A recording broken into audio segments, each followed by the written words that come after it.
ఉన్న బంగారాన్ని విడిపించి ఆ రోజు ఆన్లైన్ రేటుకే మేము కొంటాం. Sharma gold company. నమస్కారం, వెల్కమ్ టు సుమన్ టీవీ. నేను గీతాంజలి. దేశవ్యాప్తంగా ఇప్పుడు ఒకటే చర్చ. పూరిలో ఉన్న ఆ జగన్నాథుడి రత్న భాండాగారం గురించే. అసలు ఆ భాండాగారంలో ఏముంది? అనంతమైన సంపద ఉన్నమాట వాస్తవమేనా? గతంలో చూసుకుంటే 1978వ సంవత్సరంలో సరిగ్గా 46 సంవత్సరాల తర్వాత ఆ భాండాగారం తలుపులు తెరిచారు. జూలై 14వ తారీఖున మధ్యాహ్నం 1:28 సుముహూర్తాన ఆ గది తాళాలు తెరవటం జరిగింది. మొదటి 2 గదులు ఎప్పుడు తీసేవి. అందులో స్వామివారి ఆభరణాలు, నిత్యం వాడేటువంటి కైంకర్యాలకు వాడేటువంటి వస్తువులను అందులో ఉంచుతారు. అవి జాగ్రత్తగా వీరు తీసుకువెళ్ళినటువంటి పెట్టెల్లో తీసుకువచ్చారు. ఒక స్ట్రాంగ్ రూమ్లో వాటిని భద్రపరిచారు. కానీ 3వ గది, అదే రహస్య గది. ఆ గది తలుపులు తెరిచే ప్రయత్నం చేసినప్పటికీ కొన్ని కారణాల వల్ల కోర్టు ఉత్తర్వుల మేరకు నియమించినటువంటి టైం ఏదైతే ఉంటుందో ఆ టైం అయిపోవడంతో అప్పటికి మళ్ళీ అధికారులందరూ కూడా వెనుదిరిగారు. మళ్ళీ ఎప్పుడెప్పుడు ఆ రత్న భాండాగారాన్ని తెరుస్తారా, అసలు అందులో ఎంత సంపద ఉందా అని అందరికీ కుతూహలం, ఆసక్తి పెరిగిపోయాయి.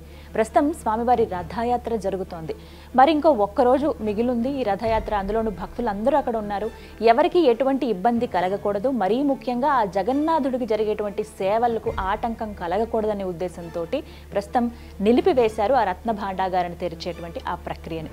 అయితే మళ్ళీ ఇప్పుడు కమిటీ ఏదైతే ఉందో రథ్ కమిటీ వాళ్ళు నిర్ణయించారు, జూలై 18వ తారీఖున ఉదయం మళ్ళీ ఆ రత్న భాండాగారం తలుపులు తెరవబోతున్నారు. ఆ రహస్య గదిలో అసలు ఏముందో, ఎంత సంపద ఉందో లెక్కించబోతున్నారు.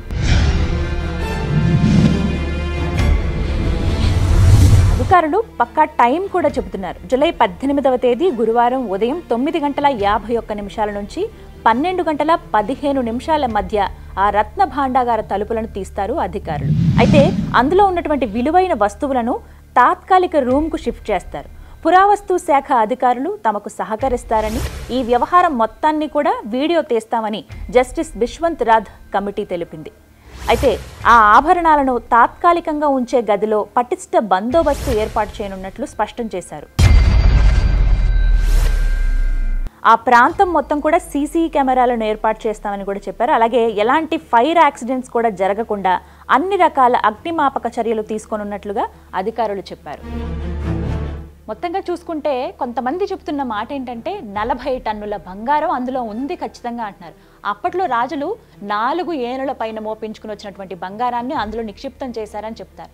ఏమో అవి ఎంత నిజమో, అక్కడ ఉన్నటువంటి బంగారం లెక్కలు తేలితేనే కానీ ఇవన్నీ వాస్తవమా కాదా అనేది తెలియదు. మొత్తం మీద ఆ జగన్నాథుడి లీలలు ఎలా ఉన్నాయి, అసలు ఆయన ఏ విధమైన ఆభరణాలు భక్తులు మరీ ముఖ్యంగా రాజులు ఆయనకి సమర్పించారో తెలియాలంటే ఆ గది తెరవాల్సిందే. ఆ గది తెరవాలంటే మనం జూలై 18వ తారీఖు వరకు ఆగాల్సిందే.